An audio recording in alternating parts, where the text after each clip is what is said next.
I think like in February or whatever, and so yeah, it was they were definitely instrumental. And then arranging the thing with the ashram so that I knew where I was going, and on their website having the fact that, you know, like KK Travels and all that kind of stuff for the little cab that takes you from the airport to the ashram. So yeah. Wow. And then Ramakant Maharaj USA, Charles Ann and I worked diligently to book Maharaj at One Circle and to get the flyer out and all of this. So yeah, he was instrumental, definitely. How long ago was that? That was in 2016 when the Ramakant Maharaj USA group, I think it was like September. Well, however, it's September and October. Wow. So all this has happened pretty recently. Yeah. When he came to America. Yeah. I had never heard of him before I got the email that he might be coming, you know, from Tanya, First Circle. Yeah. Yeah. Wow. And then we drove up to Columbia where his son lives. Yeah. Yeah. So there were some satsangs here in DC and some up there. Yeah. So was it Ann and Charles that that kind of got the word out on that he was coming to Washington? Yeah, I mean through the website. Yeah, it was advertised. We advertised it all over Facebook. Yeah. Was Charles a website guy? I mean, was he a techie? That I don't know. I know he and Ann were the ones who were doing ramakantmaharaj.net. What a great legacy, isn't it? To, you know, have been responsible for people to,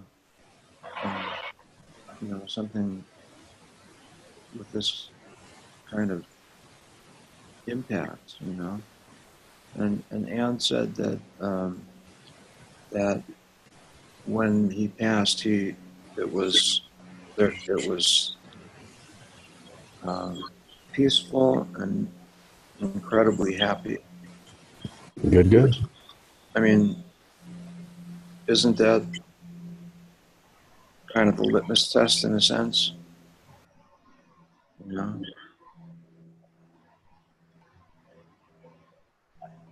Peace and happiness at the end. Beautiful. Anyway, I was glad to see the things happen the way they did. It was nice. Yeah, Andrew, they're talking about the passing of Charles and Ann, who brought Ramakant. Yeah, happened this past week, I guess, and had a very peaceful transition, I guess. Great. I think the video that John, you sent us about the IMs going beyond the IM, was that Charles and Ann? Yes. Yeah. Okay, I figured that. Yeah. Is that a recent video? No. That was like from 2000, I don't know, 13 or 14, but I just put the captions on it because it's been out on the website or out on YouTube for a long time. I just put captions on it. And that was before I knew that Charles was gone. It was just, I'm guessing, Selfless Self that just came about, grabbed that IM, the interview, and then just started putting the captions. And that was the same day that we all found. That's exactly. But see, and at the time that was being done, I did not know that he had passed. I didn't know until you sent me the email, Jim, and said, hey, Charles had passed. And then spontaneously the email was sent out thanking Charles for, being instrumental in all of this. Wow. That's incredible. And the video was already done and released just prior to, because, so... Yeah. Our lineage is powerful. Sadhguru works through the instruments in a way that it's unbelievable. Yeah. Yeah. Yeah, it's very smooth, isn't it? Yeah. There's what? I'm sorry? The Selfless Self works in smooth ways. Yeah, absolutely.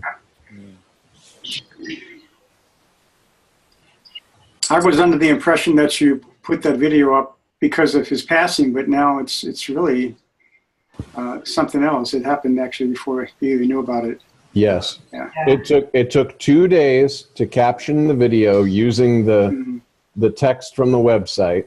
And on the second day when it was released, that's the day I found out Charles had passed. So it was like Wow. selfless self tribute to itself.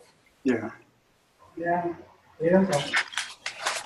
Oh, perfect.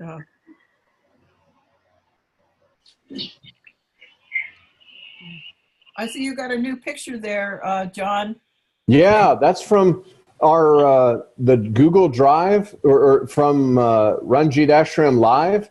It's awesome. You can I had it done through York Photo. It's like it's a big picture, so I thought it was pretty cool. Yeah, nice reminder there.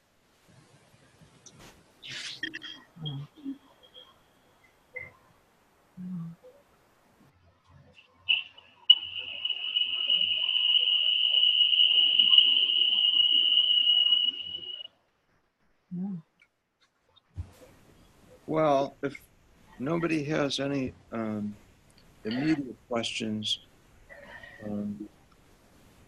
I am somewhat fixated on the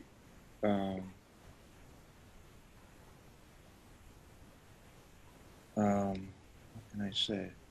The level of intent that seems to be necessary for this to be anything other than entertainment or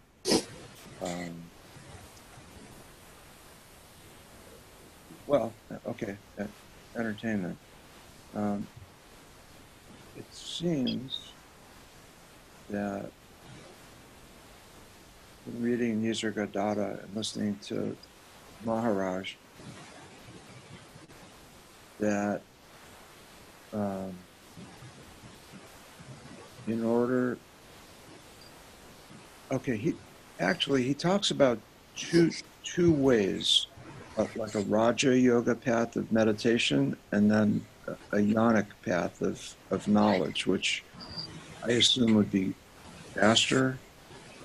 But, you know, I actually wanted to ask him or ask the question in practice, is this a meditative path, stressing mantra, or is it a path of knowledge, or is it even impossible, I guess, to make that distinction?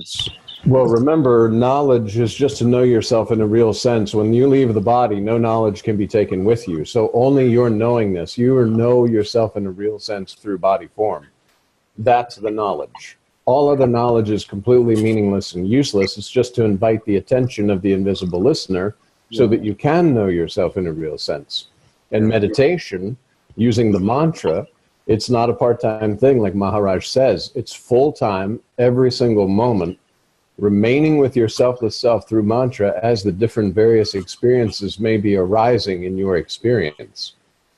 Being able to, Viveka, I think it's called, to be able to differentiate between the true and the false. Basically, you know yourself in a real sense is that formless sense of presence, so all form is automatically discarded as illusion. All thoughts about form are discarded as illusion, and everything that you're seeing and everything that you're doing is discarded as illusion. And you use mantra so that you can see that you don't need. It's like your inward attention in your outward seeing. And it creates a bubble, so to speak, that you know is being projected from your own self. Because you remain with your selfless self through mantra and always just keep the attention. So it's like you're seeing inward while you're looking outward. Even though your eyes are seeing what's out there, yourself and the attention is totally inward while you're seeing what's outside, so to speak. I think there's actually a name for that. It's called Shambhavi Mudra. I remember Muktananda talking about that, about the attention being inward even though the eyes or senses may be seeing. Yeah, because then you'll be able to see when your attention is inward and you're looking outward. It's literally like it's in the bubble of your own self, and all the people and all the things that seem to be happening when your attention is inward with the outward looking, you sense that it's appearing within your own self. And the body sense kind of goes, it's almost like the space has eyes, and everything that's occurring within that space is within yourself, because your attention is totally focused on yourself. And then people can come, but there's still the sense that this person that's in front of me is inside myself, and this is known.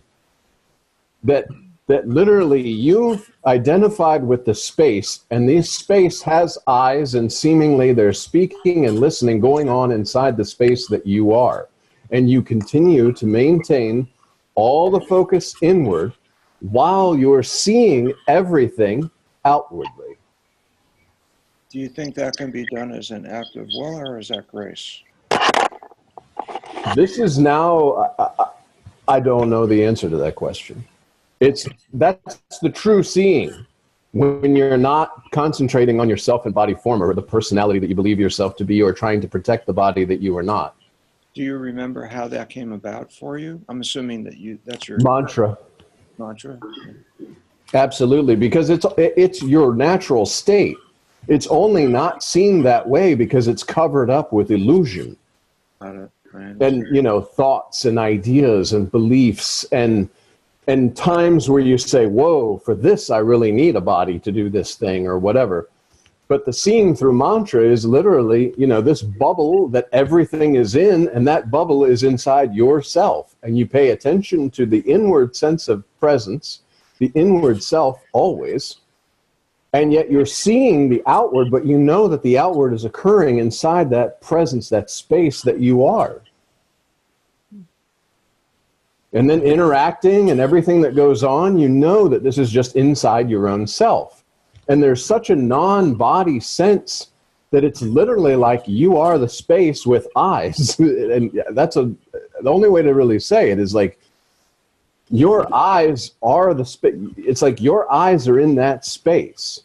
And you see, you see your arms and stuff like, but there's no connection. There's no like, this is me, or this is my body, or I'm using this body, but I really have no affection for it, or I don't pay undue attention for it. And when thoughts come in about it, they're ignored because it doesn't make sense when you remain with your selfless self. The formlessness doesn't desire anything in form, nor does it. It's just, all this is just occurring inside yourself. And the attention is just inward all the time. Mantra. Remain with your selfless self, one with your selfless self. Attention is something's going on out here, but out here is inside your own selfless self. This is immediately, spontaneously known. And if for some reason you forget, then the mantra allows the covering that may be covering this remembering of the true to be erased.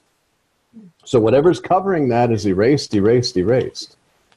And then literally, all of this out here is in your selfless self. This table, this computer, all of the people on the screen, everything in and all around your room, that is it's all inside your selfless self. And you'll see this when you remain with your selfless self.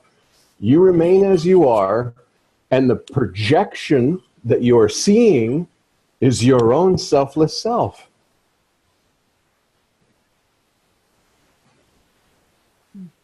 I understand that from kind of a quantum perspective intellectually.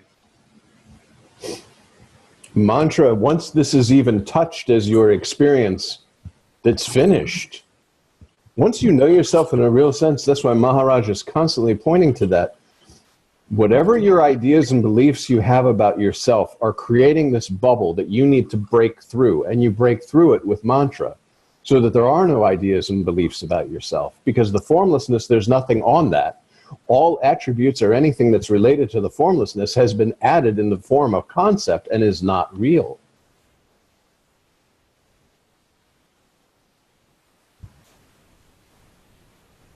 You know, I think that can happen through grace too, though, because I remember being in an office and I felt like my consciousness was under everything and I saw everything really clearly. I didn't understand it intellectually, but it was really cool to have this sort of bifurcation of attention where I was aware of what was going on and yet there was no,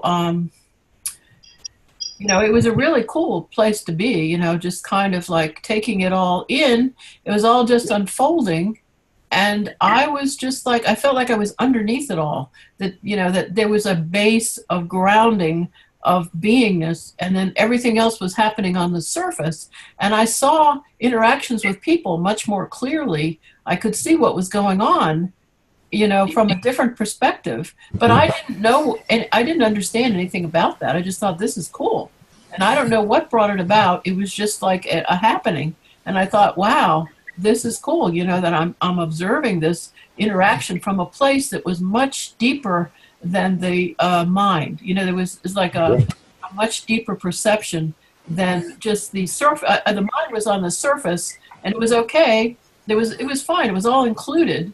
So it wasn't anything wrong. But it was just like this perspective. And that is a natural way of seeing.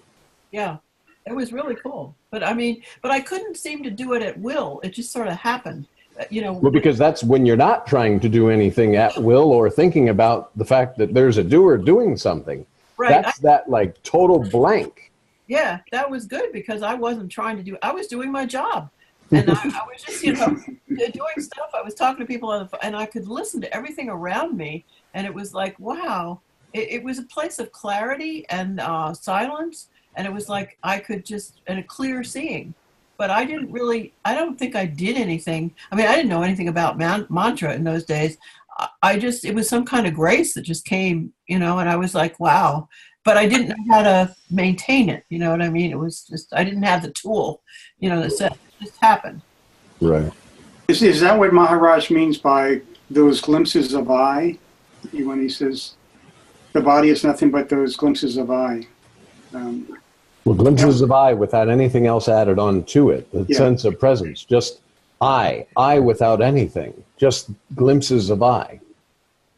No body, no world, no nothing, just that, you know, the sense of presence is the kind of aroma that selfless self is seeing through body form and knowing that there's formless presence that I'm the knower of. Therefore, all this form is not myself. It's appearing inside myself, on my spontaneous presence, and it's illusion.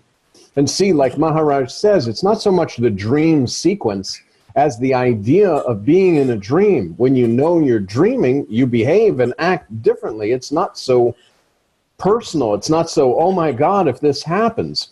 And that's the same way when you remain with your selfless self and you're seeing that all this form is appearing on spontaneous presence within the selfless self that you are, then it stops having any importance, just like the dream. Oh, I'm dreaming, so to speak, because this is all occurring inside myself. So anything that seems to be happening, I don't have to pay a lot of attention or really I can do what's needed to be done, but I don't have to stress about it because it's a dream. My presence is everywhere in every being, and all of this is occurring, but it's nothing happening to me. It can't be, because I know myself in a real sense as the knower of the sense of presence, absolutely formless, with no attributes, with nothing. So anything that appears in that nothing is illusion. And then with mantra, it's training the mind to basically just discard, discard, discard. Thoughts are still flowing, but what thought to accept? If it's a thought about form or something that needs an I am somebody else created, that thought passes without any attention, activated and into a thinker thinking that thought.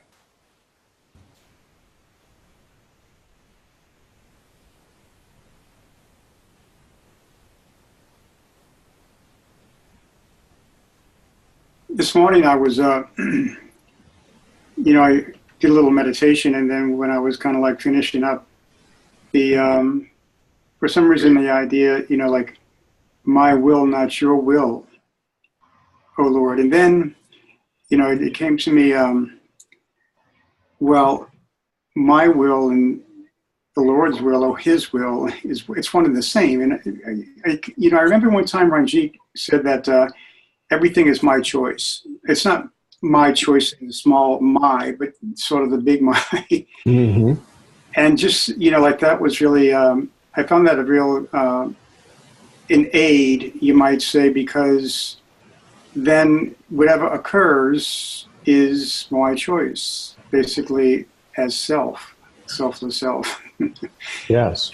So it's just, Then there's no good. duality because there's nobody Yeah. else that's sitting there saying, I don't want this, or I Yeah. don't, there's no duality because thy will be done is basically everything that's happening is I'm moving along with it. It's occurring within my spontaneous presence and my selfless self. It's only this idea that I am somebody else separate from what's happening and how it's affecting this somebody else that wants it to be something other than what it is. Mm-hmm. Yeah. That causes the disturbance in mind and gets the wheels going for I am somebody else who's not enjoying this moment.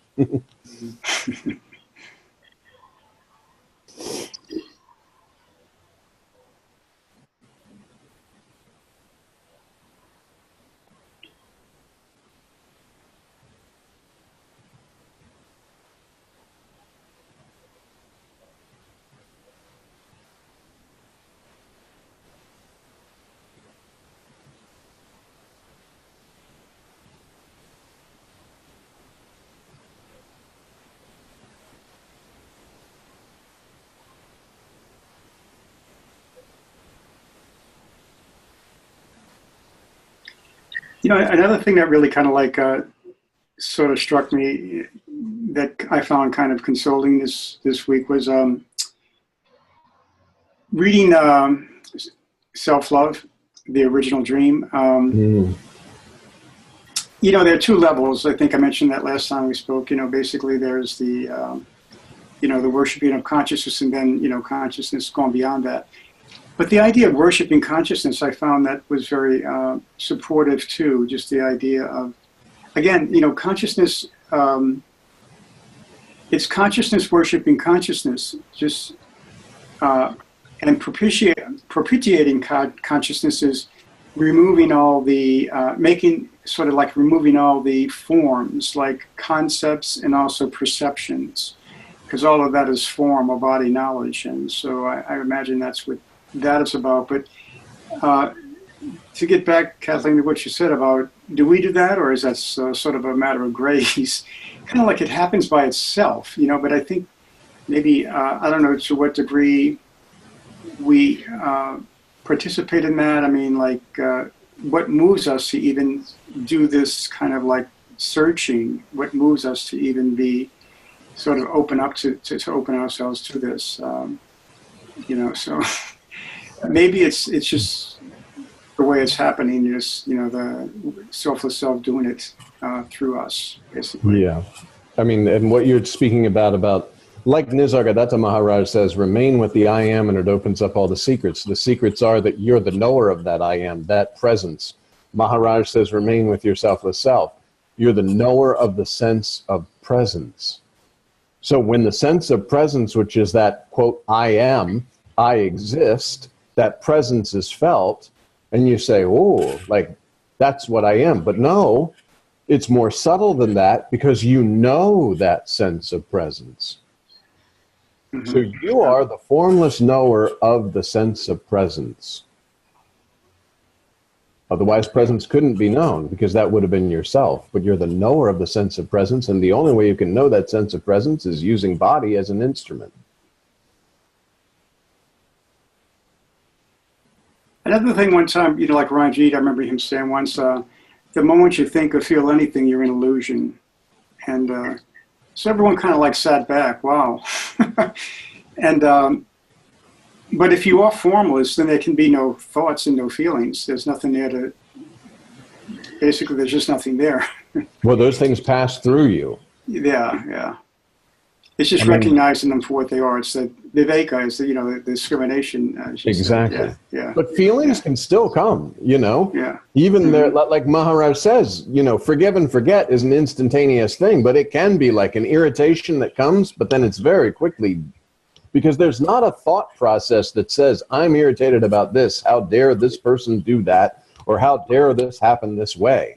There's a feeling, and then whoop, it fades away. Because again, you're formless. There's no place for this feeling or these ideas or these thoughts to land on unless you take a form of I am somebody else that's a thinker of these thoughts that are about me, because I've taken possession of the thoughts that are just flowing through the air. When I say flowing through the air, through you, through that formlessness that you are. It's like thoughts are just flowing. And previously, and I am somebody else grabbed onto a thought because it said, oh, that thought is about me. And then I've taken possession of this thought as an I am somebody else, which then the thinking machine creates thoughts. And every thought that comes in based on that thought is then identified with, and the thoughts build into a concept and more and more and more concepts. And then I get lost thinking thoughts rather than remaining with my selfless self. Then you need therapy to get rid of it all. Yeah, but then and more mantra.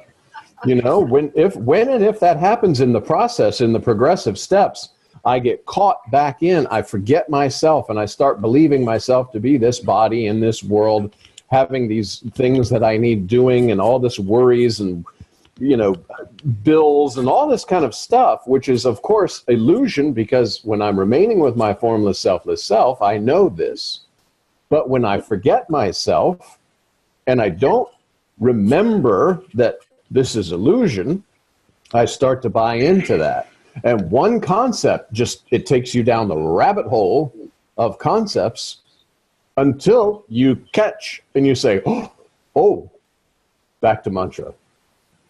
Because I'm feeling that I'm an I am somebody else, and now I need to perform this action of mantra in this moment because I am somebody else, but I'm not. I need to return to my regular, normal broadcast. Yeah. But does it take time, like using the mantra? I'll go through panic or anxiety, mantra. Doesn't seem to help. It's worse, but I still do it.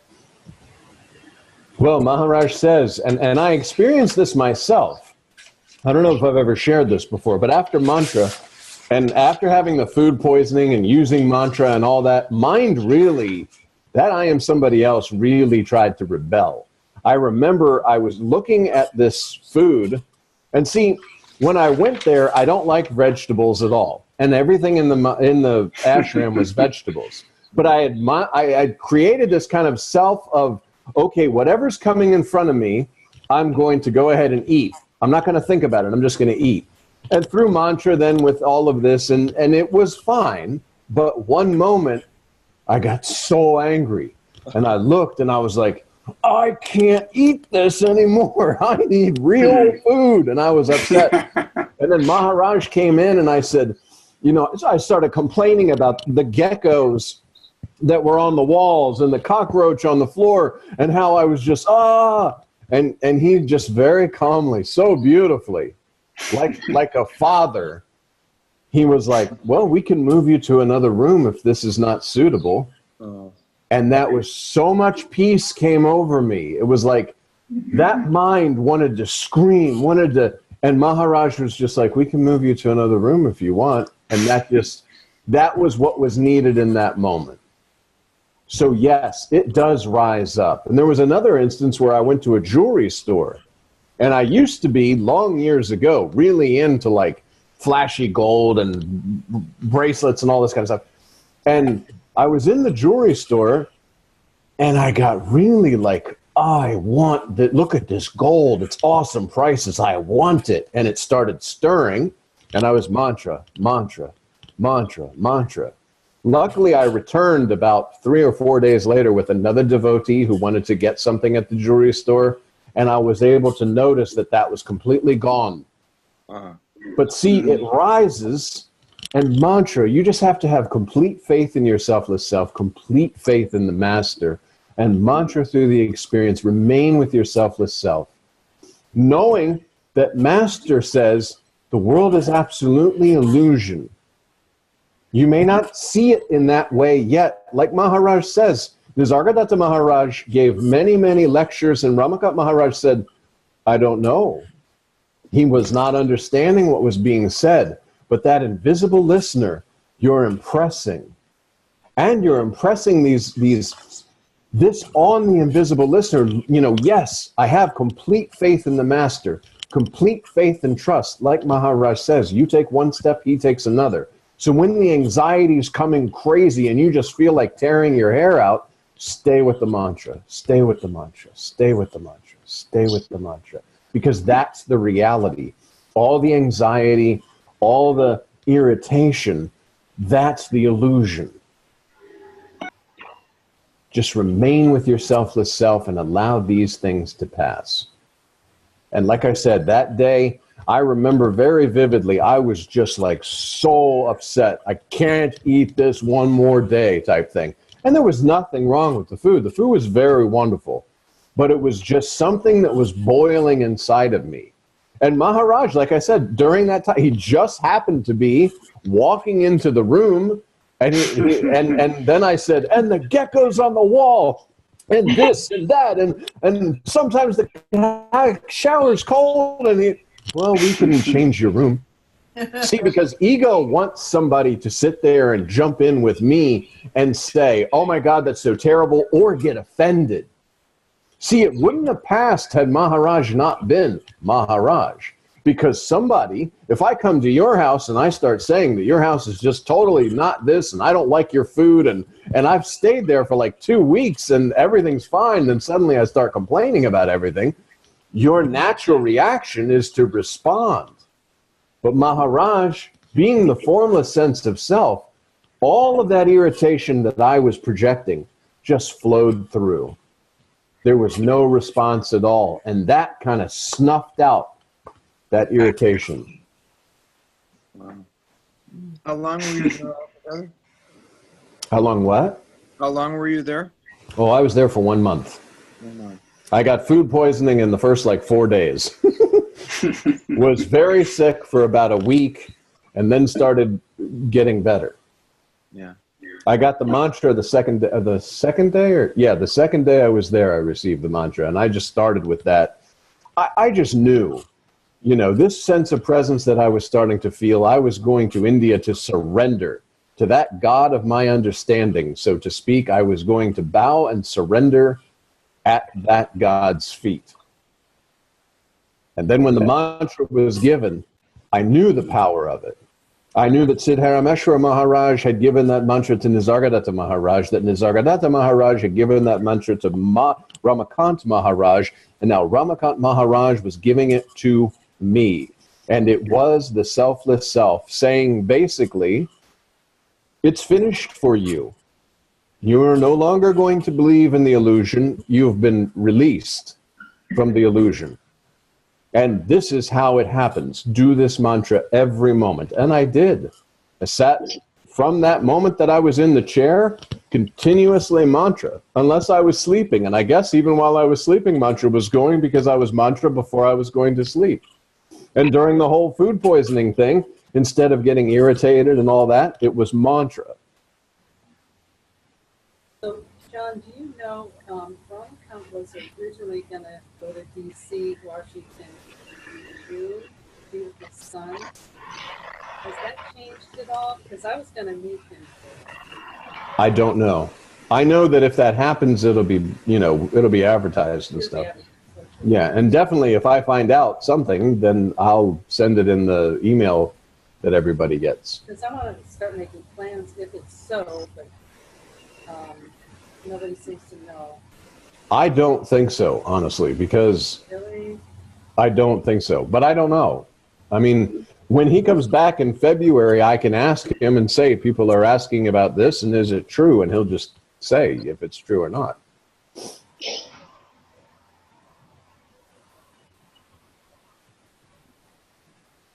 it really does sound important to meet him in person.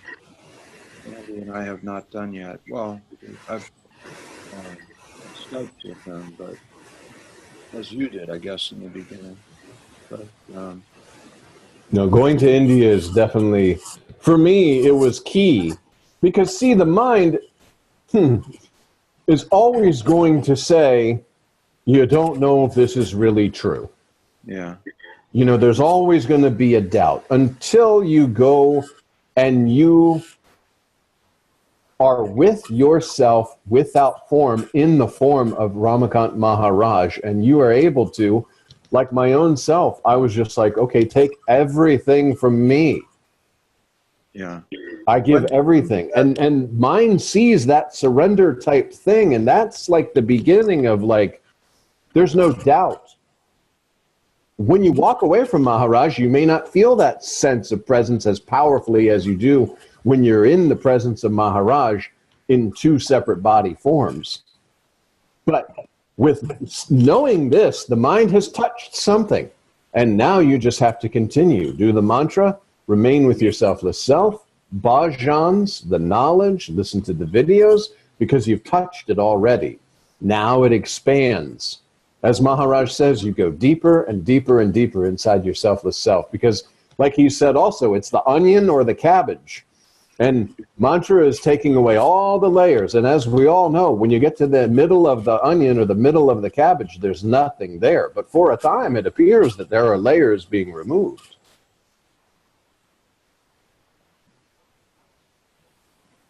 yeah. You could find out, John, because Jim and I were trying to plan the trip to India back in December, but neither one of us could, and it'd really be a hardship on both of us anyways. But if he can't come, I would like to know, and I'm sure Jim would too, to maybe see to get there before he leaves another time from the ashram.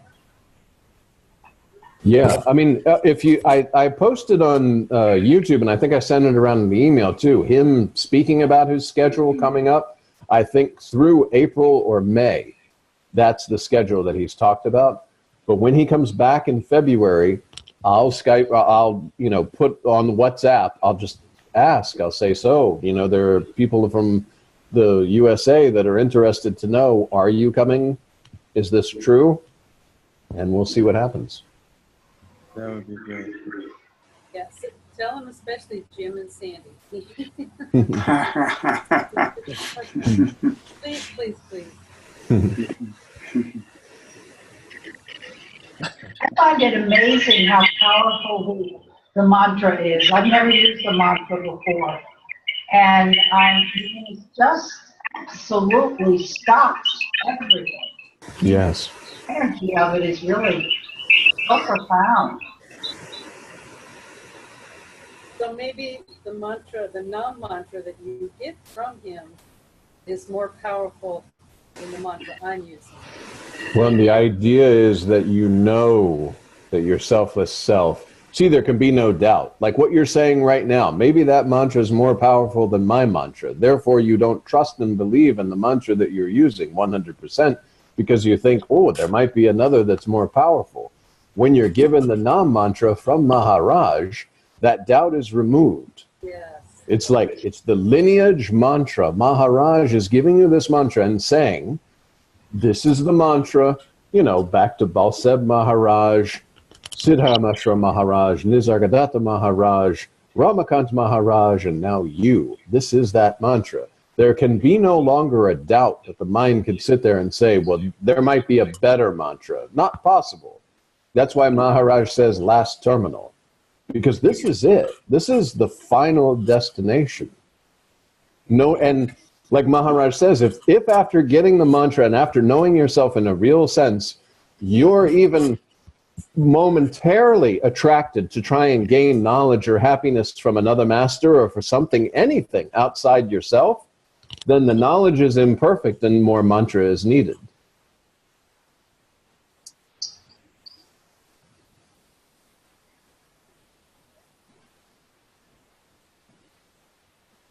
Last week I was driving from Flagstaff had to get a car windshield replaced. And the idea came to me, you know, like, why is, you know, well, one thing that Ramakant says is that there's no such thing as a dream. Dream, awareness, consciousness, these are all simply concepts that come with the body. So there's no such thing as a dream. But at the same time, you know, that's the experience, you know, where there is the experience of the dream, and realizing that it's a dream is, you know, I think a step towards that, going beyond that. Why does everyone have more or less the same dream? Like if I point to a car that's parked at the corner, everyone that's speaking right now would see that same car. So the projection is, you know, like if everything is so basically the question is, why do we all see the same thing? Why is the dream more or less alike for all of us? And I would imagine that, you know, the thing that came to me, it just came out of the blue. It's just there's only one consciousness. There's only one selfless self, and that's correct. That's it. Your idea of being individualized is illusion. There is only one consciousness, one seer, one dreamer, and that's you. Just like in your dream, all your dream characters are seeing through their eyes, but it's still only you. Yeah. So just like you would say, well, then I can defy gravity because if I know but it's not it's not this. It's the selfless self where all of this is coming in this selfless self. The ideas that you're speaking about now are as in I am somebody else, separate and apart from. Why does John see a car and also Andrew and also Trish see a car, know it's a car, have the words and the verbs for a car? It's because it's only the one selfless self. Right. And these three different bodies that have labels are just elemental goo put together in a certain way that selfless self happens to be seeing and moving around with the energy that it is. But just like in dream, even you could sit there and say, okay, this room is inside your dream. That means everything that appears inside this room is inside your dream. Right now, I am only in this room. But if you were to come through the door and be in this room, it's still inside the dream.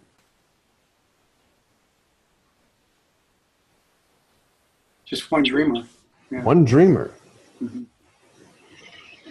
You know, I'm sitting here at this table, and then, you know, Trish walks through the door, and she's in this room. But we've already said that this room is inside the dream, that the dreamer's dreaming. It's the bubble of illusion that Trish is in. And then Andrew comes in and sits, and Kathleen comes, and Sandra comes in, and Jim comes in, and all of us are here, and all of us are conversing, and we're all talking, and I'm offering you something if you would like to drink or something to eat. But all of that is in the bubble of illusion that the one dreamer is projecting.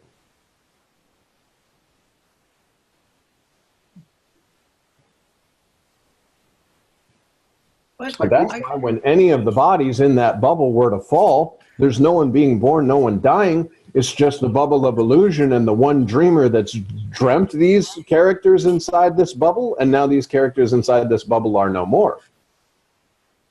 So are you even dreaming the characteristics? Let's say I get to dissolve the self, but on the other hand, on a day-to-day basis, there are different people having different characteristics, some of which, I guess, yeah, they have different, what do you call it, expression. So, and some of that might be good and some might be bad from the point of view of the Then there's definitely an I am somebody else and an individualized sense of self. Remember what we were speaking about in the beginning. If your attention is completely inward and you're outwardly seeing, but inwardly you're with your selfless self, all of this outward appearance is being projected from that inward sense of self. You're maintaining and staying with your selfless self and not giving attention or projection or ideas or beliefs or concepts or any animation to what's going on outside, because you're remaining with your selfless self. Knowing yourself in a real sense as the knower of the formless sense of presence that all this form is appearing in, again, it's just the person that's appearing in before you is in that spontaneous presence, in that bubble that's being projected from you, the selfless self. When there's just the two eyes in the space and everything in the space is within you, because you are the space, you know, if you're all you want to compare yourself to space or sky, then there isn't anything like that. There can't be. The only way that I can say that you're bad or good is when there's an I am somebody else that's judging something based on how my pinpoint is. There's nothing like that. Yeah, you have to leave that, what do you call it, perception in order to create like a separation and an irritation. I think it's like irritation. Well, it's the mind starting up. And again, mantra and remaining with your selfless self, there can't be other if there's no I am somebody else. And when you have that seeing of this inward, staying with your selfless self, remaining with your selfless self, be normal, be simple, be humble, like Maharaj says, remain with your selfless self, then this out here, this seeing, outward seeing, is from the inward sense of self. Yeah. And the mind only can sit there and judge good or bad if there's somebody that can be the reference point for good or bad, or how this is irritating or whatever. But see, again, even if there's an irritation, immediately remain with your selfless self, and you'll know that this person that's in front of me that's being irritating, I remain with my selfless self, and therefore they're in the outward projection that's coming from my selfless self. Yeah. And you have to go to a different level, you know, of the, you know, leave the, but it's not a spiritual bypass. That's the thing that I'm trying to reconcile, because there's some people who say, oh, well, you know, if you're spiritual, you're supposed to be not angry and all that stuff. But that's an overlay. It's an idea that you should, and that you subscribe to, but it's not the genuine seeing that that person's not separate from you. Well, again, yeah, and that's the whole spiritual bypass is a total concept, because number one, anger can come, irritation can come, but it's very quickly gone because there's not an I am somebody else that starts the process of thinking. Yeah, because, and again, it's when you remain with your selfless self using mantra at first, as there's an I am somebody else that can do mantra, and then just the attention is, it's crazy. It's like the vision is going in, and then from in being projected out, but knowing that this body and all of this is projected from, there's no sense of anything here. It's two eyes just in space. Like there's no nothing. Irritation can only happen when there's an I am somebody else that's opposed. Like we said, Maharaj gave the perfect example. I said, if I went to Sandra's house and I told her, oh, I don't like your furniture, it's very this and this and this, and there would be a, oh, how dare you say this? With Maharaj, it was, would you like us to move you to a different room? Yeah. There was no, my projection was met with formless and just, there was no place for it to land because it wasn't projected back to me. It was like, you know, if you're shooting in the air, basically, you know what I'm saying? You're trying to spew this. I think Buddha said about, you know, if you're angry and I don't accept it, then it goes back to you. You know, it's like it's a flow. So there's no irritation because there's just nothing that it can land on. And if there is, then you know, oh, that's something that I'm still believing, some concept I'm holding on to. I mantra through that. I remain with my selfless self. Because after a while, when you're with your selfless self, the outside just doesn't, the outside is inside. There's no outside, there's no inside. So there's nothing other that's going to bother you because there's no outside and inside. There's no separation of anything. Right. And he didn't go into sympathy with you. Like, of course, it's terrible that there are these things crawling on the wall. Exactly. Exactly. Because again, nothing, something, nothing.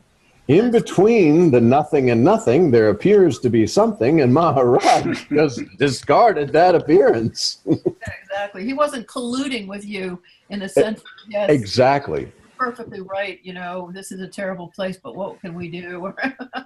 Exactly. Or he didn't say, you know what? You're very lucky you got an ashram place here, because many people we send to the hotels, and you have a room right next to the ashram. You know, I've been very generous in giving. No, nothing like that, because there wasn't an I am somebody else that took any offense at all. Yeah, that's a good example, yeah. He didn't take delivery. Exactly. Exactly. And at the time I'm so glad, because at the time I was very irritated, but his calmness, his openness, his presence just snuffed it out. And it was really wonderful, because afterwards I said, oh, no, you know, everything's fine. I don't know what happened. And he's like, okay, no, but you know, so He just diffused the energy. exactly. The energy Exactly. find resistance, so it just went away. Exactly. Yeah. But you can, even though another person, so to speak, the self in another form that's appearing inside of yourself, you knowing this, you can be the formlessness that even if that form is throwing some kind of irritation, it passes right through. Yeah. You could be the calm. Yeah, that's actually a very high calling, I think. To be able to live your life in such a way that you just absorb everything. You know, you don't take it personally. You don't feel like you have to defend. You don't feel like you just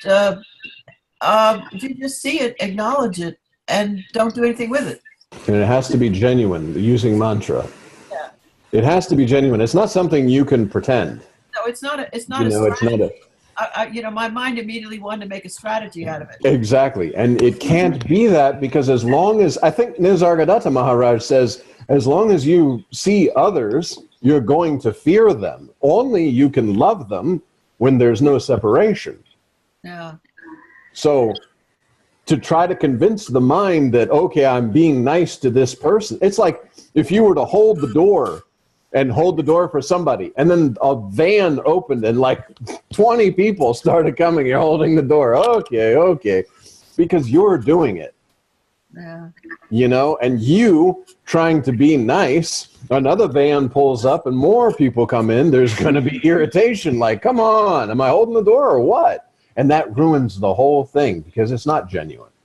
Oh. So you're trying to do something in order to get somebody's love, or to avoid some sort of recriminations. Exactly, and there are no others, so it's going to bounce back on you always. Oh, that's interesting. Yeah. It has to be authentic, from the authentic, spontaneous action, like Maharaj says. This will happen because everyone is appearing on your spontaneous presence. Everything is appearing on your spontaneous presence. Therefore, my presence is in every being. I don't have to try to pretend to be nice or try to pretend. Spontaneously, it happens in the moment.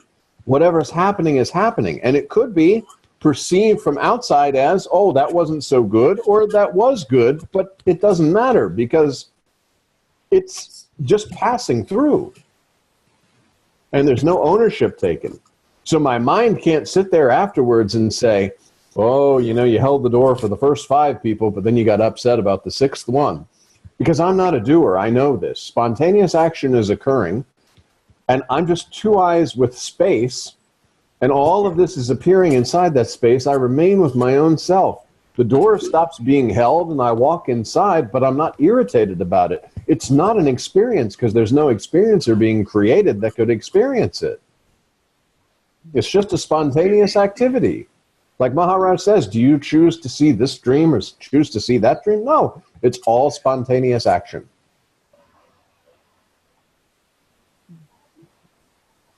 Yeah, that way there's no guilt or shame about it, you know. There can't be, because there's no deed and no doer, and it's all coming in the form world, and the form is inside my spontaneous presence.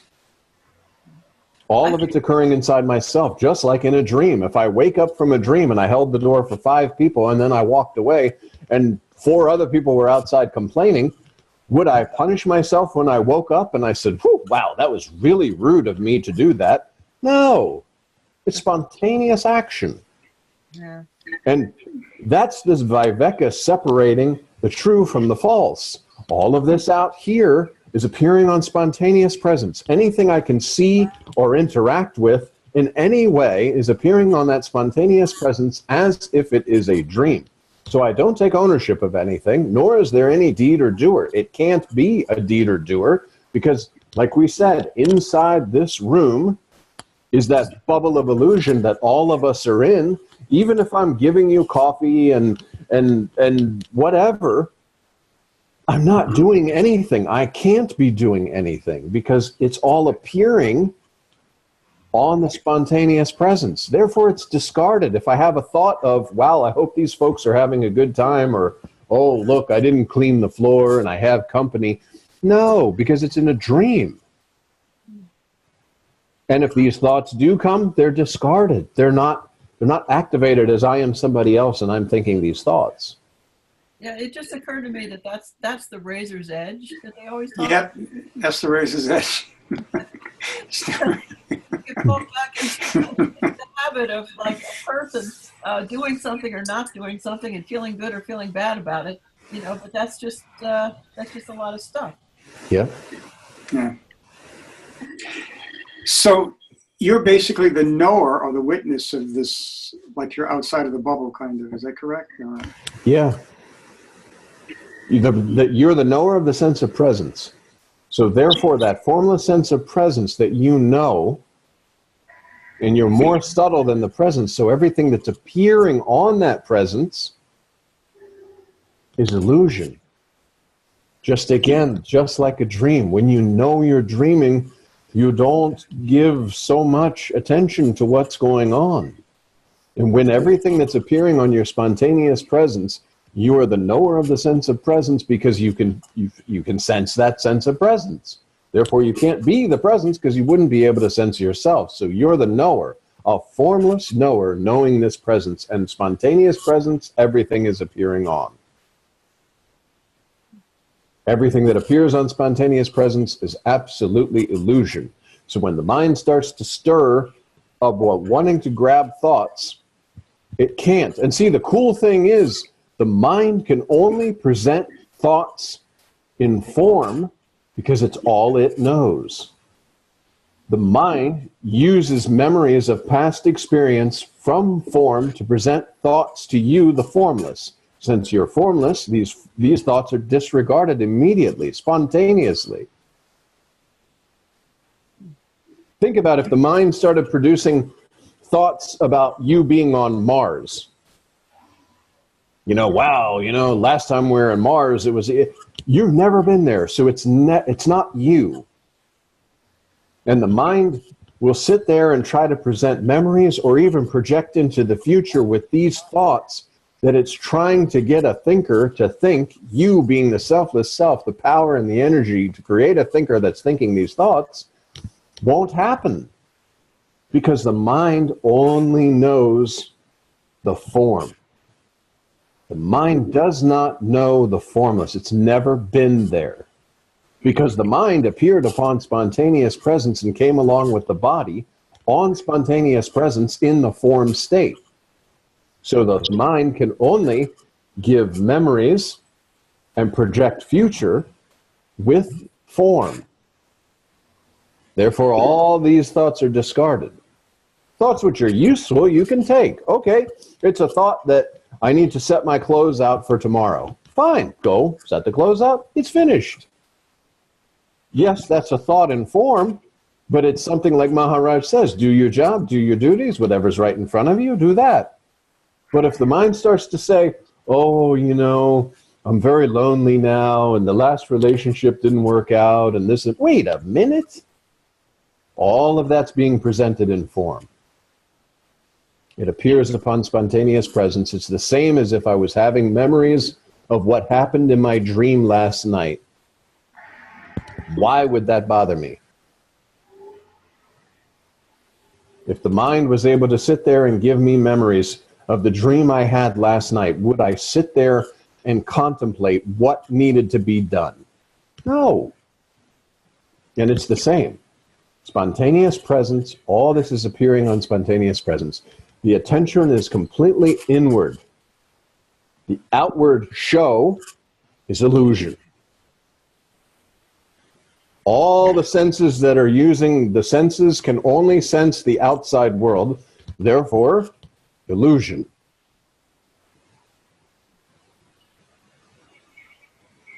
So it's like, go ahead. It's like keeping the focus on the knower. Is that what you're doing? That's when you it's turn away. spontaneous. Once you know yourself in a real sense, that's why Maharaj says, know yourself in a real sense. Because the knowing yourself in a real sense, the form just doesn't, there's nothing that can hold your attention. It's just not like that. And even that sense of dying, okay, if you're in the hospital and the doctor says, oh, you have like, remember I told you about the dream where I had the doctor said I had a brain tumor. And I was like, oh, but it's absolutely illusion. I am not body, I was not body, I'm not going to remain the body. Body is not my identity. The neighbor's child has a brain tumor.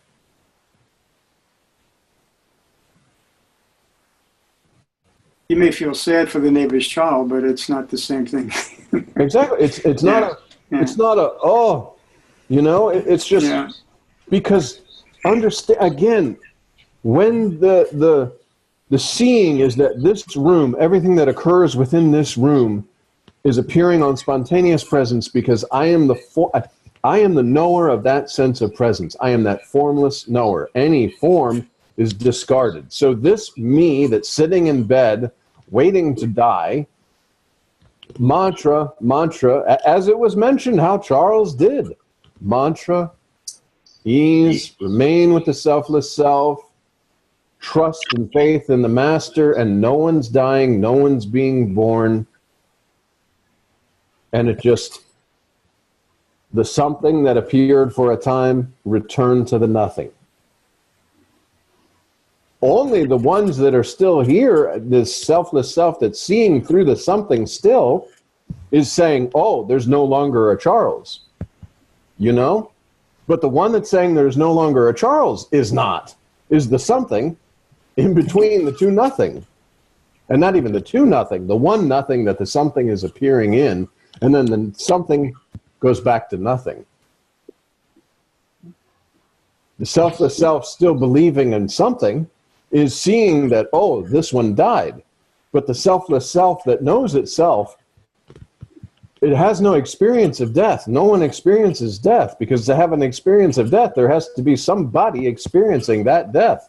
It's not. And there's nowhere for you to go, because it's all.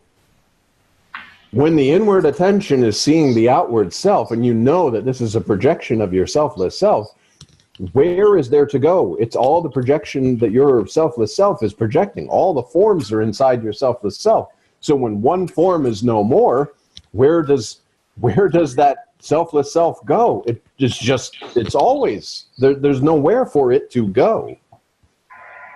I think that's what... Go ahead. I think that's what Maharaj meant when he said that power is to know that I am everything. Yeah. Again, if it's two eyes in space, and it's space, sky, it's everywhere. Sky doesn't know it's sky, space doesn't know it's space. You can consider it again, the breath. You're breathing in, that's your selfless self. You're breathing out, that's your selfless self. But it's all selfless self. So when the selfless self comes in and selfless self comes out, and this is no more selfless self is still there. It always is. And you know it had to be there because this sense of beingness, this I am, this sense of presence, appeared upon that spontaneous presence. There had to be a knower for something to be known, and that knowing something had to appear on that knower. There had to be a knower for presence to be known. But yet it's not duality, because the knowing of itself, there's no duality there. Well, there's no knowing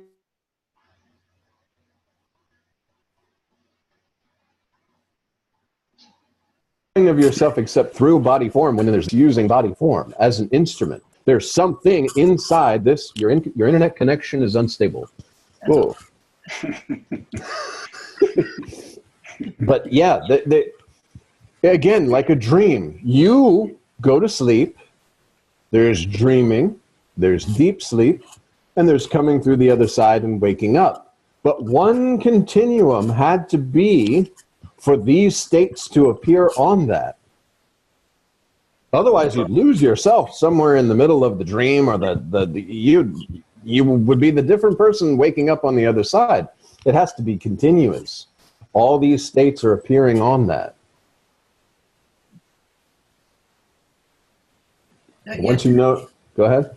But yet there's no entity. You know, I think the languaging gets confusing because there is actually no entity there. It's just the knowing doesn't mean there's a knower.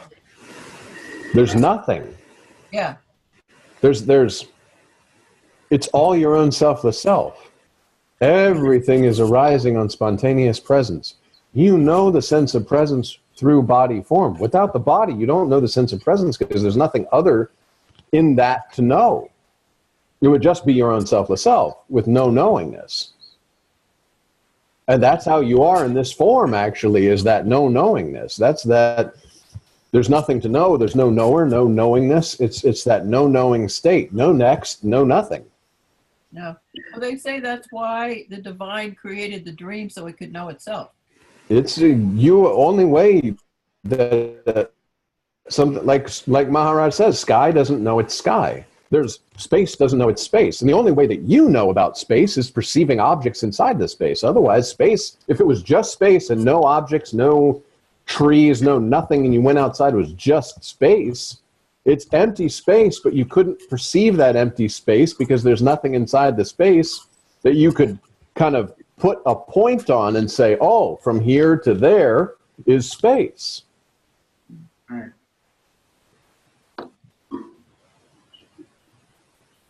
I think they say like the space inside the box and the space outside the box. The box is the appearance of a separation, just like this body is appearing to separate selfless self. But selfless self is all of this. This body is not really separating it because it's inside the selfless self that you are. You're projecting, but not projecting in an individualized state. It's the sky that's projecting the world.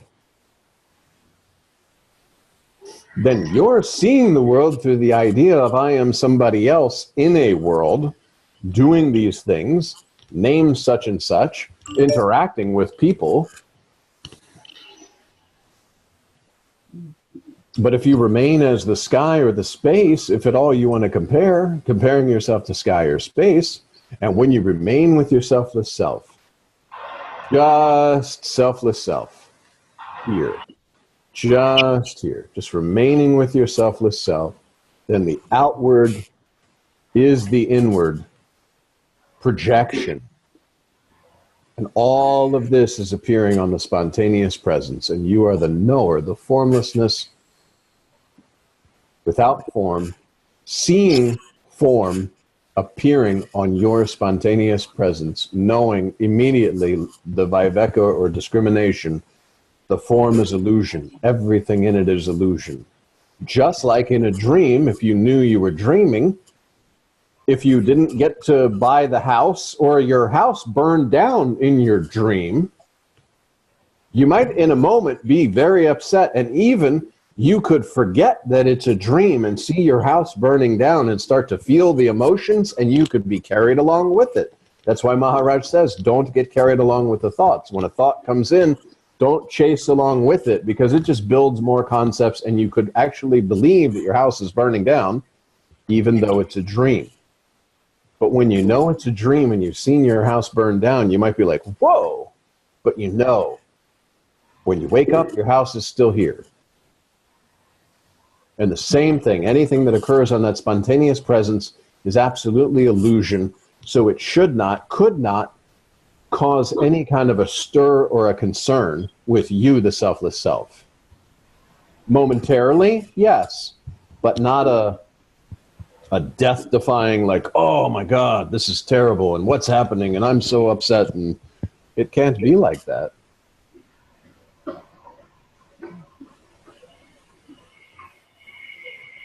That takes some pretty serious work. Remain with your selfless self. Yeah. Mantra and remain with your selfless self. No, absolutely. When you know yourself in a real sense, there's just that feeling, that presence, that it's so strong. You know that all of this is appearing on that spontaneous presence and is absolutely illusion. The same as when you know in a dream that you're dreaming. You know, like Maharaj has said, your best friend might die in your dream, and you're very upset, like, oh my God, this friend, such a nice friend, and they died. But then when you wake up, that friend is there. So all of this sadness, all of this getting caught up in the dream was just a dream. Why then? Don't do that.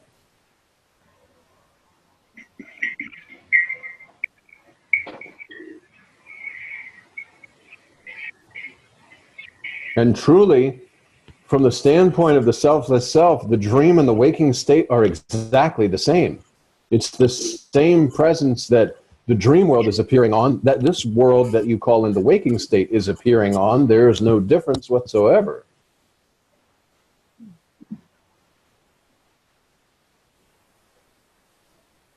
Both are illusions appearing upon your spontaneous presence.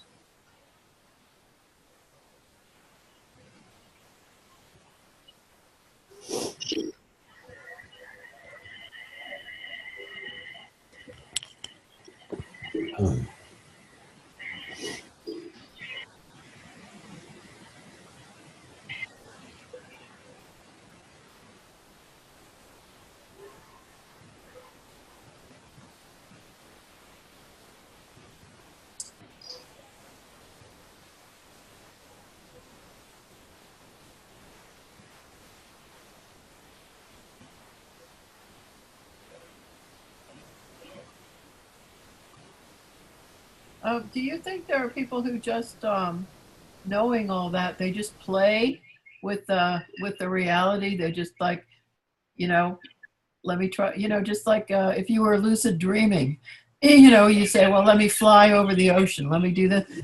I don't know. It just seems like there, if you really were grounded in this stuff, you this life would just be, you know, just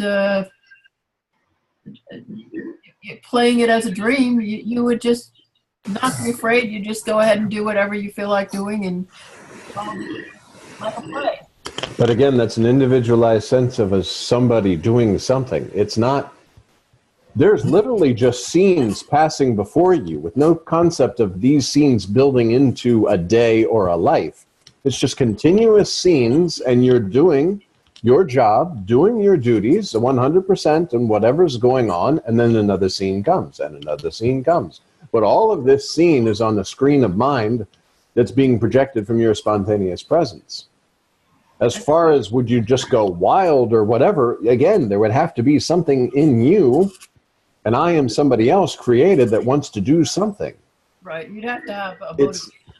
It's not like that. It's a formless space that, just like if you were to do a slideshow on this computer, and one image came in, and then another image came in, and then another image came in, and you're 100% into it, whatever it is in that moment, and then another image comes in. And there's no mind or memory of footprint because there was no experiencer in that moment. There's no memory of the experience other than like if it's a practical thing and you say, oh, I need to remember, did I take my medicine in the morning? I can remember this sometimes, but it's just scenes. You know, after this, it'll be turn off the computer, and that's the next scene. And this scene is gone until tomorrow when Catherine sends out or Kathleen, sorry. When Kathleen sends out the email, then it'll be like, oh, okay, there's this that we had last night. But it's just scenes. There's no expectations. There's no wanting. There's no desiring. It's just scenes. Because there's no desirer. There's no experience, no experiencer. Yeah. Mantra erases all these illusory concepts. It's almost like there's a fullness. So there, and you know, the idea of the fullness and emptiness, you know, that it's full and there's nothing to be gotten from the illusion. There's nothing to be. Right. Yeah. I mean, you fill in the moment, I guess you could say. It's an empty space that fills with whatever happens to be going on in the moment. But then the next scene comes in and an empty space is filled with that. But there's no grasping or holding on or expecting something or trying to project what the next scene is. There's really no concept of time because it's just scenes passing. You see that it's dark outside, okay, and then you go here and you sit here and you do this and you're 100% there, but then another scene comes. And there's no worrying about how the performance was in the last scene because there's no deed, no doer. Every scene is fresh because you're not there.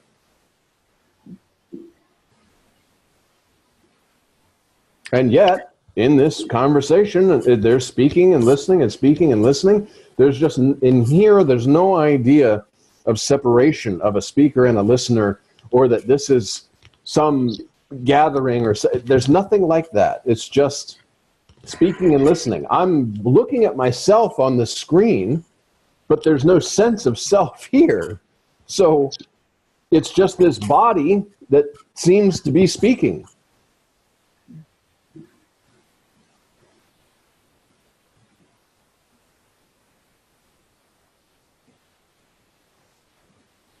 I really like having Maharaj, the big picture. I like that. I keep looking at it. So You're looking at it, we're looking at you, and yes, I'm looking at Maharaj.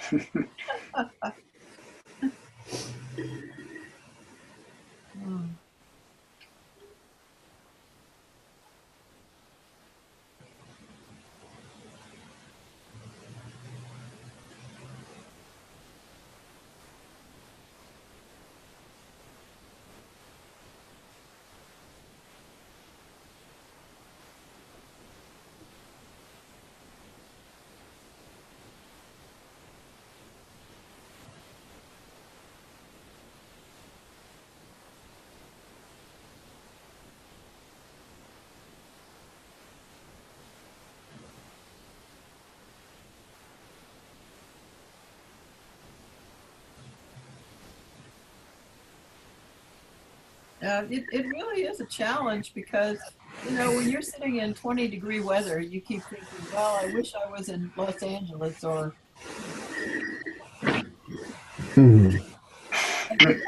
That thought comes up. It's a kind of a juicy thought.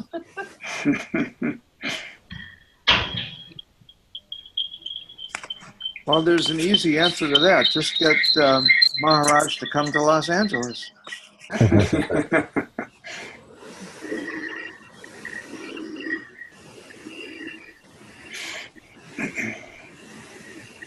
Yeah, the gurus always like to go to nice places, as I remember. Well, one of the teachers that I had in the past, he loved to go to all these places that were spas and had hot tubs and that didn't require any clothes.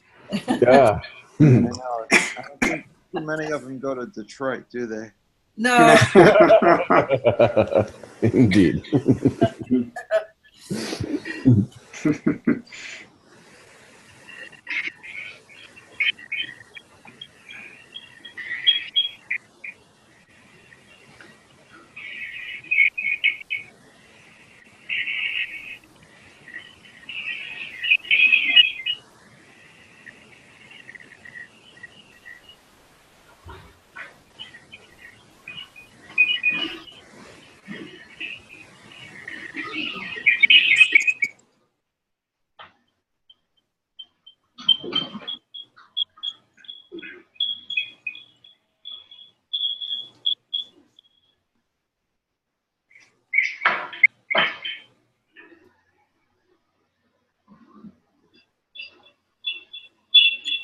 Oh,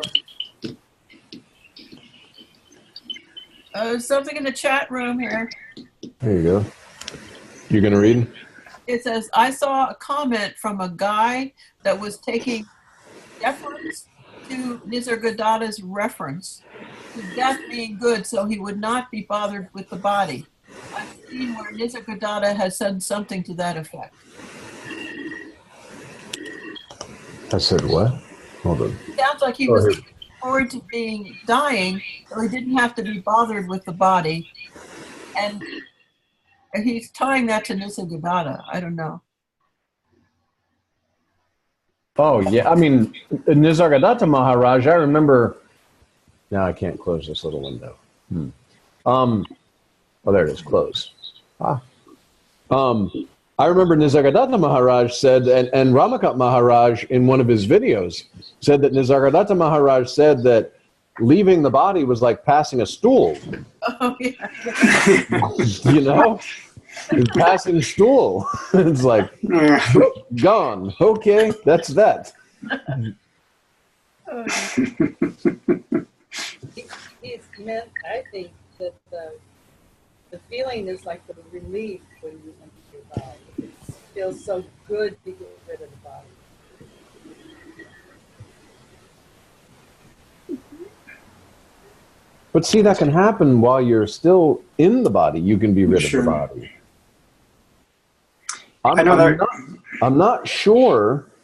I mean, I've never died, so I don't know. But I'm not sure that the experience would be, because there's no experience of a body. There's just this.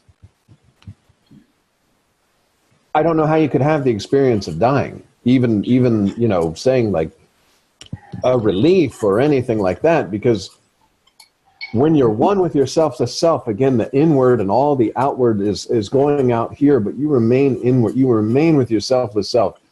Use mantra when you're not remaining with your selfless self to remain with your selfless self.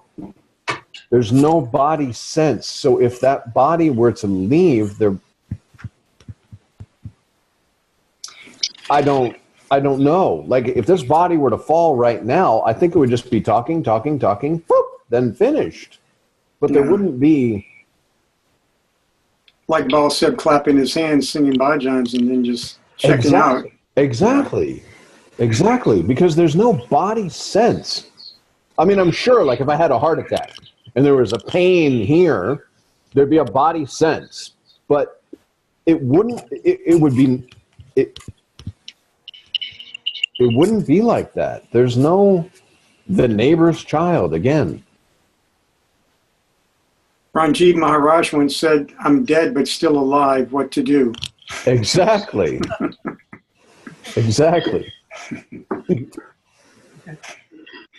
So there was no body sense there, I presume. That's what you're saying. I mean, that seems like basically what he was saying. You know, I'm dead but still alive. What to do? Yeah. You know? Exactly. Yeah. This body is going to continue to perform whatever it performs and do whatever it's supposed to do. And there's not a lot of affection or connection with it. Because it's just, it's the space that this body happens to be occupying.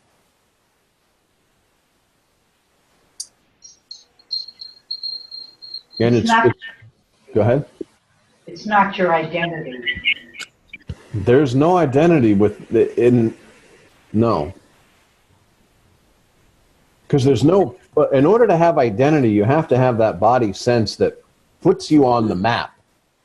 You know what I mean? Like you're a pin on the map that you can relate to all the other things that are on this map by this pin. Like if you're playing a board game, you're moving your piece on the board, and that piece on the board is relating to all the other pieces and all the, you know, putting houses or whatever that may be on the board, because that's on the board.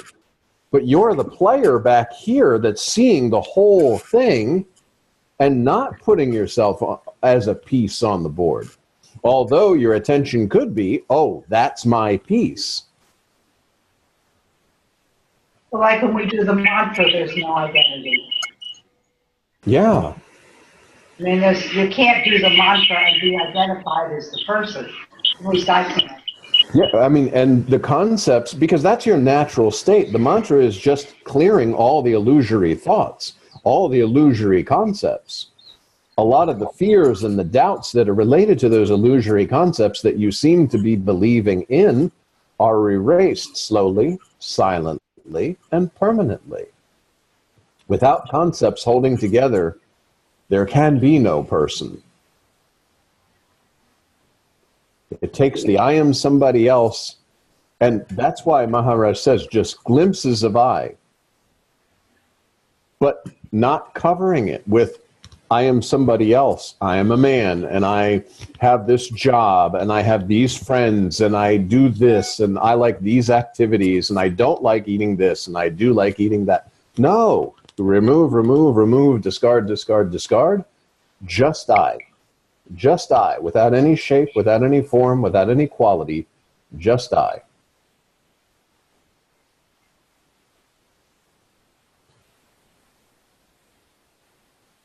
And that's what mantra does. Could you say in a way, I heard this from somebody, they said, I am somebody else. I am that living as this.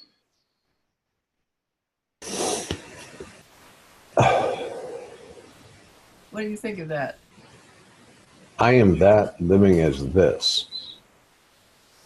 I mean, a lot of those living implies somebody doing something. There is life, but no liver of life. Yeah. Because an I am somebody else, again, the sky live a life. I am that living as this. I think it's a lot of too much concept. Usually something that's said, like when Nisargadatta speaks in a sentence or Ramakant Maharaj speaks in a sentence, it's a stop for the mind. It's like a something said, you're going along in your concepts, da-da-da-da-da-da-da, and boom, something said, it hits. And it breaks it just for a moment so that you're in between two thoughts, you can sense yourself without the thinking, without the illusory layer, just that one little prick. And it comes in because here you are, your thoughts, your concepts, and bam, it breaks one of those concepts. So I am this living, or I am that living as this, turns a lot of like, I am that. I am that. In order to say I am that, your presence has to be there to say I am that using this body form. As soon as I say I am that, I'm not that.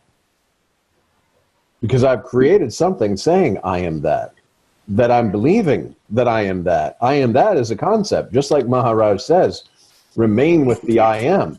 The I am is a concept that appears upon your spontaneous presence. The I am is the sense of that spontaneous presence, but when the I am is given a label, and then concepts can grow on that label, then it's lost. It's no longer I am, it's something wanting to be I am, or needing to know what I am is. Remaining with I am, remaining with the selfless self, remaining here, now. Nothing added, nothing needed.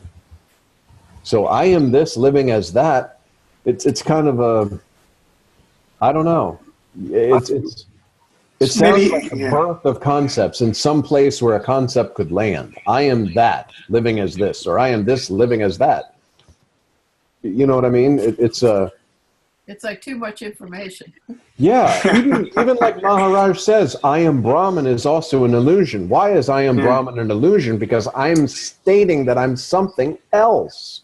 Whenever I'm something else, duality comes in. When I am Brahman, then there's an I that's Brahman. But the truth is, I is Brahman. So, but you don't want to say that because then you sound like uneducated. I is Brahman. You know, one time Ranjit said, in regards to I am that, get rid of the I and get rid of that. Exactly. Exactly. Yeah. Because before you can say anything, you are. When you say something, you're saying that I am something, saying that I am something else. That's why mantra is so beautiful. It just erases all these concepts. How you were prior to being this and how you will be after leaving the body, that's the mantra. When you're one with the mantra, you're one with your selfless self, and all of this is appearing on spontaneous presence and is spontaneously discarded because it's absolutely illusion. Oh, the pop-up came up again. Oh, he says, it's like a statement that is meant for confirmation of that concept or statement. Exactly. I kind of do that too much. What do you think? Exactly. Like Nisargadatta Maharaj says, when you find a concept that gels with what you believe in, you hold on to that. But this is not holding. There's discard, discard, discard. Even concepts you like are still concepts. So forget about the concepts. Mantra. Forget about concepts. Remain with your selfless self. All of this is appearing on spontaneous presence. Every thought that the mind sends to you or is flowing through nature and you try to attach something to is in form. You're formless. Therefore, everything's discarded automatically. Thoughts that are useful, you can take. Okay, do something. Yeah, it's form to get a drink of water, but it's useful, and I'm not thinking about it. Tomorrow, I will not know that I drank water at such and such a time. Thus, no experience, no experiencer. If I sit there and I say, oh, this bad thing's going to happen or coming up or whatever, then I am somebody else that something's going to happen to, that there needs to be an action to prevent something that's going to happen.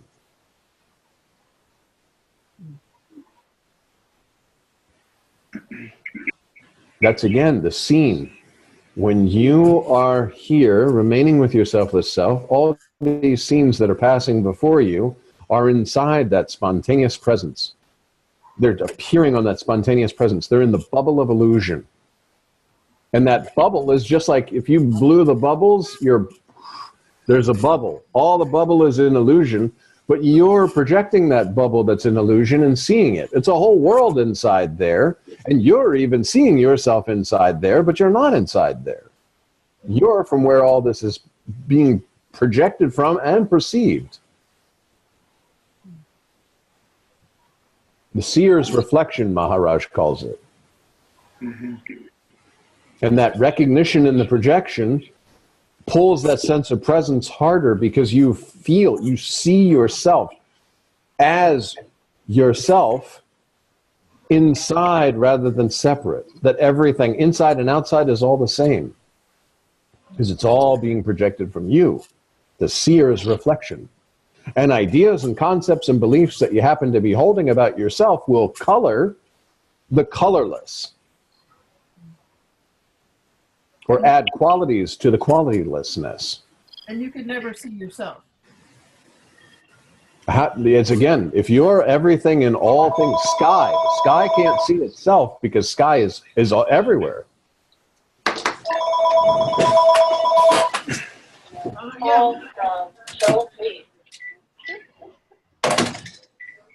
Want to plan a wedding? Okay. I said I do that too much, but I just noticed to even say this is to do the same thing again. Oh, yeah. That's a good. Yeah, always whatever's done is done. It's finished, it's over. And there's no experience, no experiencer. You're not taking the touch of any action because you know that there's no deed, there's no doer, because all of this is appearing on spontaneous presence and I'm formless. Right. And the only way I can know myself is through form. Because again, if you think just something that's all of everything, like Maharaj says, sky or space, nothing inside of it, nothing other than it, just all, how in the world would it know itself? There's nothing other to know. Even you have the experience of the only way you can see yourself is here on this screen or in the mirror. You can't see yourself. I think Ramana Maharshi said the eyes can't see the eyes. Right. And that eye can't see I except through glimpses of I through the instrument of body as an other.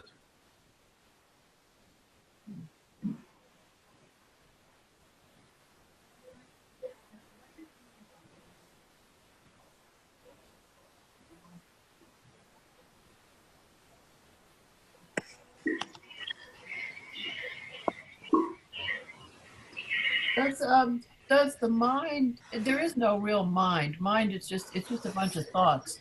So when the body dies, the body goes away, but the thoughts might still be there because, but I don't see how it could be.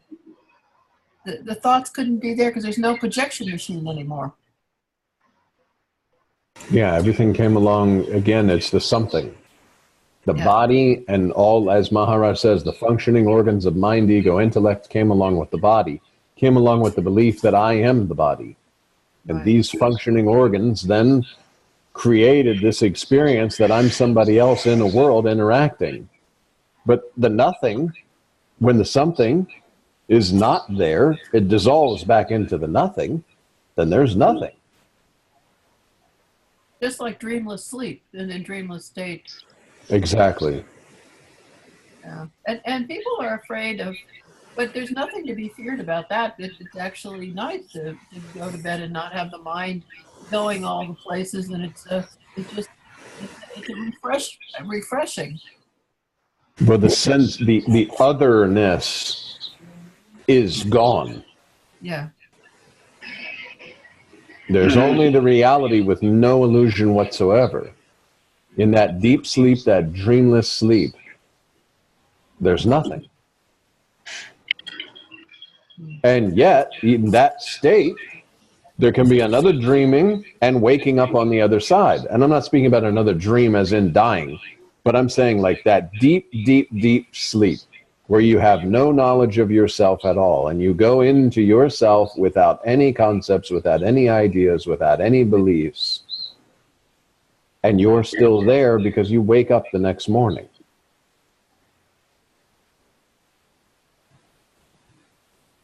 Yeah, because the body is still tied to the spirit or something. Presence clicks with the body and you say, I. Yeah.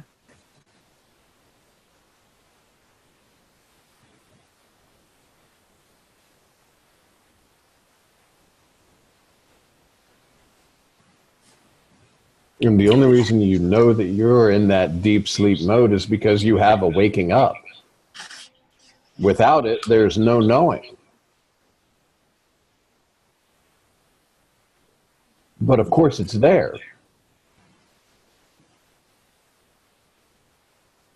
What's the difference between being in the deep sleep and waking up on the other side and being in the deep sleep and not waking up on the other side? Truly nothing.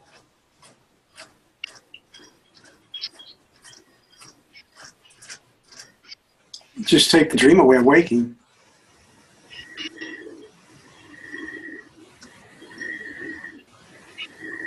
And the dream, the sleep of the dreaming and the waking are all appearing on the spontaneous presence that when it does not know itself, does not know anything, is still there, just doesn't have anything to know. Those states appear on that.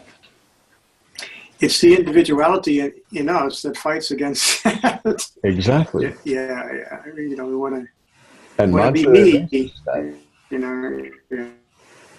Mantra erases that. That's why, you know, Ramakant Maharaj says you don't want to be on your, you know, your deathbed, so to speak, and have this mind going and going and going about, you know, whether I'm leaving behind a good legacy or how are my children going to be or, oh, you know, I'll never get to see my children grow up or this or that. And all of these are concepts that are just causing suffering, basically, at the time of leaving the body, instead of just like going to sleep at night. And that's that. You never know. There's a no knowing.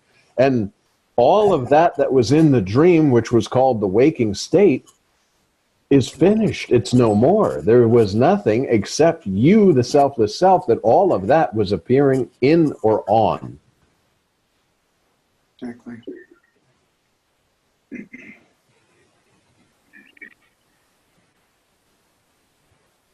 And there's no entity that's going to return at some point. You know, the whole reincarnation thing. Well, you could say that you, the selfless self, are reincarnating all the time with all the different people that are here, all the different forms that you're taking the touch of and saying, I. When, just like when Maharaj says you flip the match and fire's there, fire's everywhere.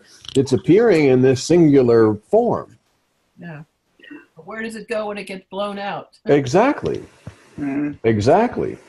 And the concept of hell or heaven is, again, only in the form state, in the form world. Right.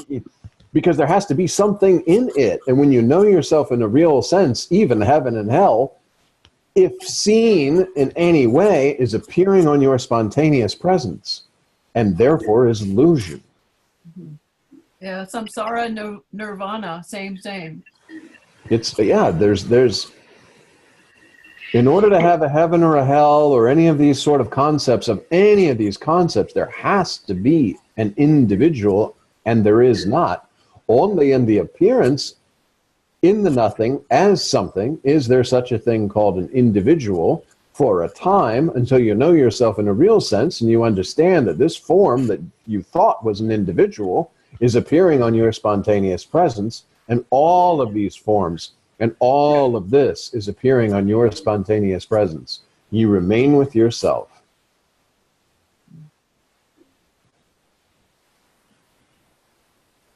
And that's why, you know, when Nisargadatta and Ramakant Maharaj, they're speaking as the selfless self to the selfless self without any ideas or beliefs about themselves being other. And even the selfless self in the body forms that may be listening, it's eroding because the listener and the speaker are one and the same.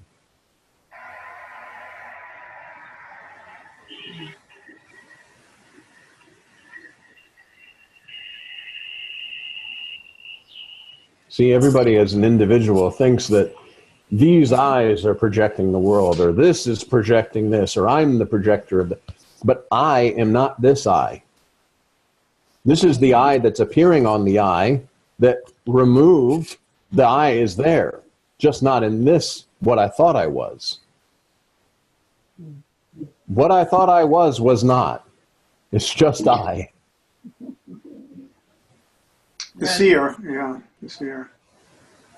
The invisible, anonymous, unidentified seer. Exactly. Yeah. Invisible, anonymous, unidentified identity. That you are. Oh boy. Well, it's 9:01. Oh, yes, it is. And we certainly don't want to miss what's on TV right now. Oh, yeah, that's right. State of the Union, yes. I have one question. Is it too late to ask? You have a question? Go ahead. The people that do service, Gopal and Joseph, and you know, all these people that do this incredible, like as you do, John, you know, help get have they experienced this conviction that Maharaj speaks of? I don't know. And again, not to be rude, but Maharaj says, always speak of yourself. Only yourself. Because there are no others other than yourself. So when you start to think, are other people, that's why Maharaj says, don't share spiritual experiences when it's an individualized experience or experiencing.